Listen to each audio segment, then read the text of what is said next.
At exactly 3 a.m., the lights flickered across the empty dormitory where the remaining players of the Squid Game lay sleeping. No announcement, no sirens, just darkness, then silence. Then from the far end of the corridor it began. Tung, tung, tung. The sound didn't match anything the players had heard before. It wasn't part of any game they'd played so far. It wasn't mechanical, and it didn't feel like an accident. It sounded personal, slow, deliberate, like someone was dragging something wooden across the concrete floor, striking it every few seconds. The guards didn't react. That was the first sign something was wrong. Their faces, normally blank under the pink masks, had a strange stillness, like they were frozen in place. One of them dropped his weapon without noticing. Another backed into the wall and wouldn't move. The players didn't know what to do. Some stayed in bed, pretending to sleep. Others peeked through the cracks in the door, and then they saw it. The figure came from the shadows slowly, like it didn't care who saw it. It was tall, unnaturally tall, and made almost entirely of wood. Its face had no features, just two white eyes with deep black pupils that didn't blink. In one hand, it carried a thick wooden bat, stained and worn. It didn't speak, it just walked. Tung, tung, tung. But the strangest thing? The cameras in the walls turned away, like the game itself didn't want to watch what was about to happen. No one knew how it got there. It wasn't a contestant. It wasn't a staff member. It didn't follow the rules. It wasn't part of any challenge. It was something older, something deeper, like the game had awakened something that was never supposed to be found. Some players whispered that it was summoned by one of the eliminated, the ones who died unfairly, or the ones who cried for mercy. Others said it was part of a test even the creators didn't understand, a punishment that came when the balance of the game was broken. One thing was clear, wherever it came from, it didn't leave when the game ended. That night it stood in the middle of the sleeping quarters and pointed the bat at one of the players. The man didn't move. He just stared at the figure, breathing heavy. Then, without a word, the lights went out. A scream followed, short, sharp, then silence. When the lights came back on, the man was gone. No blood, no remains. Just a small, splintered piece of wood where he had been, with the word Sahur burned into it. After that, everything changed. The players were scared, but the guards were terrified.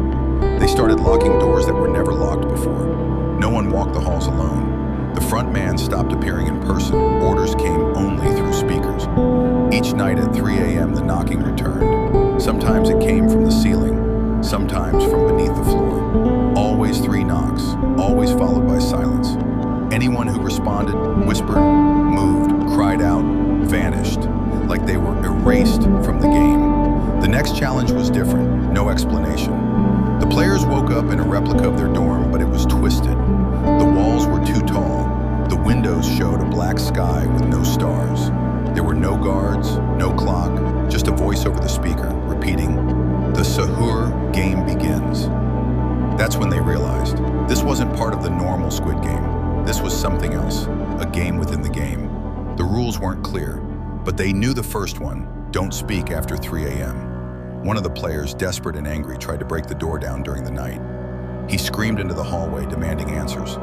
The next morning, the only thing left was a shadow burned into the wall, like his body had been scorched by something invisible. The others didn't speak for the rest of the night. They didn't move. They just listened. And the knocking never stopped. A rumor started that one of the original creators of Squid Game had tried to remove the Tung Tung Sahur figure from the system. They thought it was a failed concept, an AI-generated ghost character made for psychological stress testing. But when they deleted it, something strange happened. The file didn't disappear, it multiplied. Every time they erased it, it came back with a new name, new location. And then it wasn't just in the test servers anymore. It started showing up in real cameras, real rooms, real places. Like it wasn't just a character, like it had become something else. Now, players believe that anyone who watches the original clip, the one where the wooden figure knocks and calls Tung Tung Sahur, is marked. The sound isn't just a warning, it's a signal, a trigger. And once you've heard it, even once, it knows where you are, whether you're in the game or not. Back in the game facility, only 5 players remained. Each night, one disappeared. No alarms, no struggle, just that sound.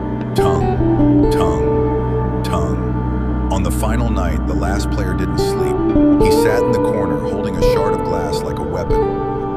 fixed on the door. At exactly 3 a.m., the lights died. The sound came, and this time it spoke. Not a human voice, something deeper, like old wood splitting, mixed with distant thunder. It said only one thing. You watched, you listened, now play. The game was never meant to be won, not this version. Not when Tung Tung Sahur enters. It doesn't care about money. It doesn't care about rules. It's not part of the system. It's what waits when the system breaks. What crawls in when too many players cry out. What feeds on unfinished games. So next time you hear it, tung, tung, tung at 3 a.m., whether you're asleep, awake, or watching a screen, do not answer, do not speak, do not look. Because some games don't end when the screen goes black. Some games follow you home.